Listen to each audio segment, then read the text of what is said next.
Coming up, University of Iowa rolls in donation money. And later, $8 million is waiting to go into the pockets of UI students in need. Welcome to DITV Now, your flash update on all of the biggest headlines coming out of the Daily Iowa newsroom. I'm Michael Merrick. And I'm Katie Wadman. The University of Iowa's fundraising program, One Day for Iowa, ended with a big success yesterday.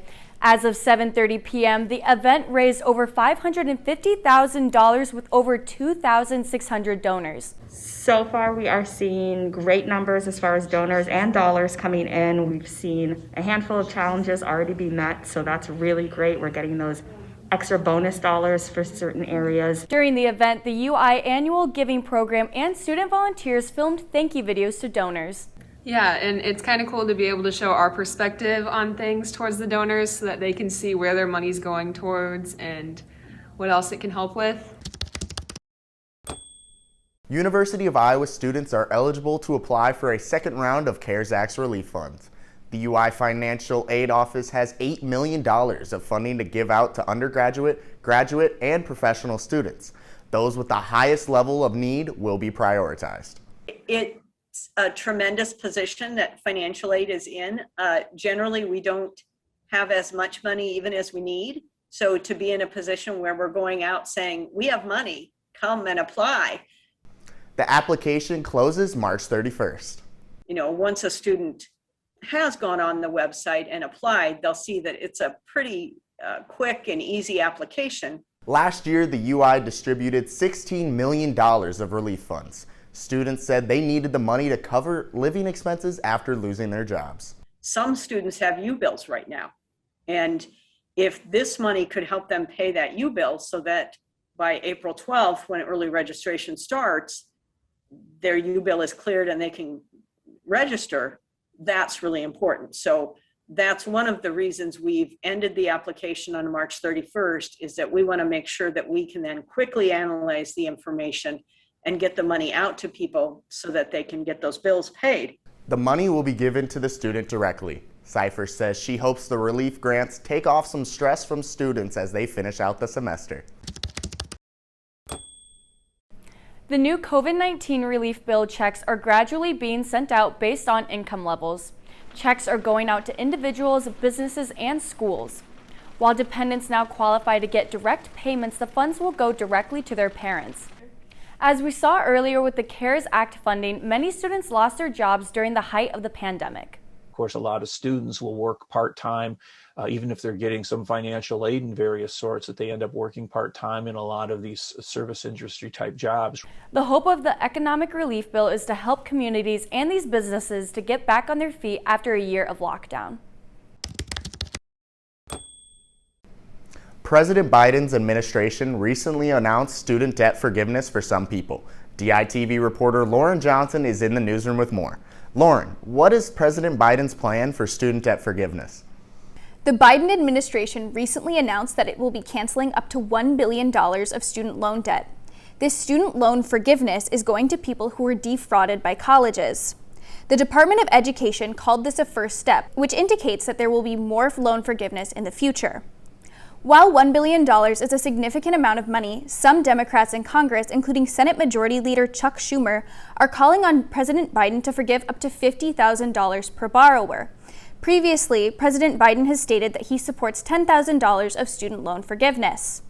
He has also indicated that Congress should pass legislation to forgive student loans, as an executive order can be overturned once he leaves office. From Iowa City, Lauren Johnson, DITV. Three-time national champion Spencer Lee is up for a prestigious collegiate wrestling award, the Dan Hodge Trophy. Lee won the Hodge Trophy in 2020 by earning 51 of the 56 first-place votes. He continues to dominate and outscore his opponents in the 125-pound weight class. This year at the NCAA Championships, Lee outscored his 5 opponents 59-8, leaving Lee with a 35-match winning streak to cap off his senior season. And you know what? Unofficially, you're looking at a 2-time Hodge Trophy winner. I mean, maybe Stevenson's close, but Spencer buried the competition. Not a point scored in the NCAA finals. Not a point scored. The winner of the Hodge Trophy will be announced on Monday, March 29th by 12 p.m. Iowa soccer found the back of the net for the first time this season. The Hawkeyes faced a goal drought and didn't score a goal in 6 straight games. Iowa traveled to the East Coast last week where they found their groove and picked up their first win.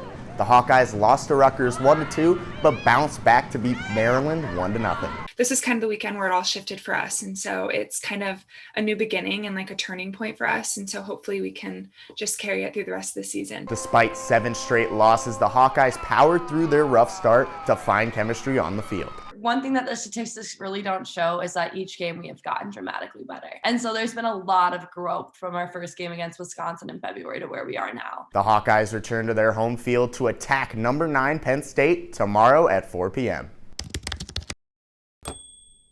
Iowa women's tennis freshman Alexa Noel is dominating the tennis court. Noel was named Big Ten Women's Tennis Athlete of the Week for her undefeated record of 18-0 overall.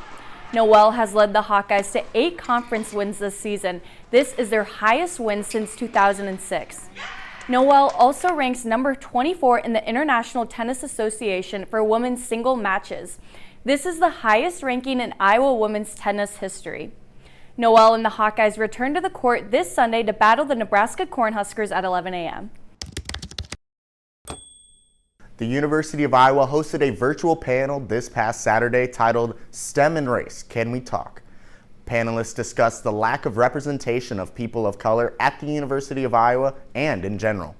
Panelists identified a need for change in the STEM field. That lack of diversity reinforces itself, and by narrowing our talent pool at a very young age, when people start to develop that dream of what they'll do in the future, if they don't see anyone they relate to in a certain area, they're not going to develop a dream in that direction.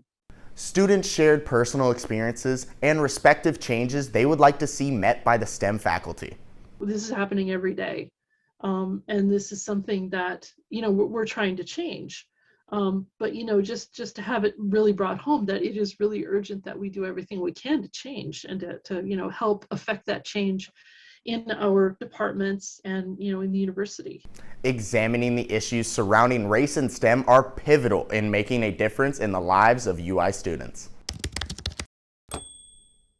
It is yet another rainy day for Iowa City. Today will be a high of 51 and potential showers in the evening.